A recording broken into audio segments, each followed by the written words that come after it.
Welcome once again to the newsroom. I am Folashade Ogurinde. Senator Rochas Okorocha has been involved in a scuffle with the monarch this weekend. The scuffle allegedly started when Cletus Ilomuyan sighted Okorocha on the aircraft headed to Abuja from Owerri, Imo State capital. Okorocha, who governed Imo between 2011 and 2019 and refused to reinstate Ilomuyan despite a court order after the monarch was dethroned. An argument, however, ensued between the duo, but the situation degenerated into a confrontation as the monarch was said to have hit the former governor with his walking stick. It took the intervention of the cabin crew to separate both men. Ahead of the 12th Bola Ahmed Tinubu colloquium, there are reports of tight security at the Kano government house, while security personnel have also been positioned at strategic places in the Kano metropolis. Meanwhile, Vice President Yemi Osinbajo, who was supposed to be at the event, made a U-turn citing bad weather conditions.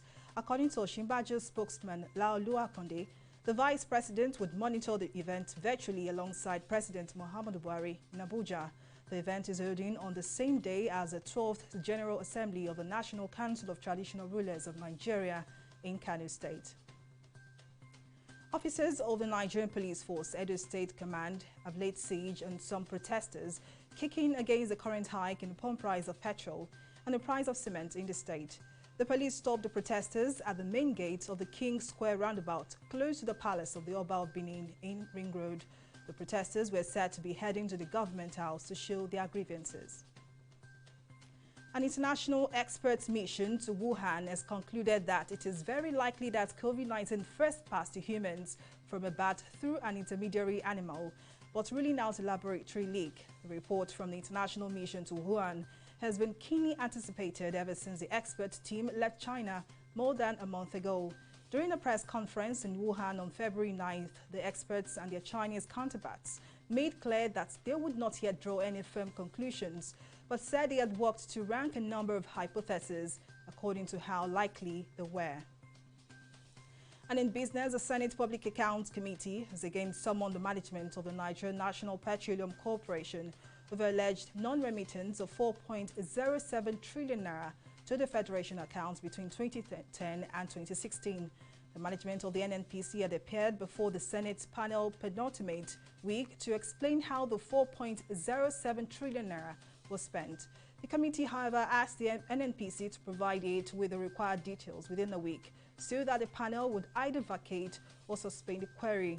Meanwhile, the NNPC, in its written response to the committee, had claimed that the unremitted 4.07 trillion naira was arrived at without taking cognizance of the subsidy and pipeline repairs and management associated with the domestic crude oil transactions. On the foreign scene, protesters and mourners took to the streets of Myanmar on Monday after the deadliest weekend since the military coup, as U.S. President Joe Biden led international condemnation of the junta's ruthless crackdown. According to reports, soldiers and police have killed hundreds in the brutal campaign against mass anti-coup protests, demanding a restoration of democracy and the release of ousted civilian leader Aung San Suu Kyi. At least 107 people, including 7 children, were killed on Saturday, the United Nations said, as the regime staged a major show of might for Armed Forces Day, an annual parade showcasing Myanmar's military prowess. And finally, in sports, Robert Lewandowski would miss Poland's 2022 World Cup qualifier against England due to a right knee injury. The Bayern Munich forward suffered an injury during Sunday's 3-0 win over Andorra in Warsaw, in which he scored 2 goals, but had to leave the field in the 63rd minute. Lewandowski has scored 3 times in 2 matches, twice against Andorra and a stunning late leveler against Hungary. That's it on our parkade. Thank you for watching. I am Folashade Ogurinde.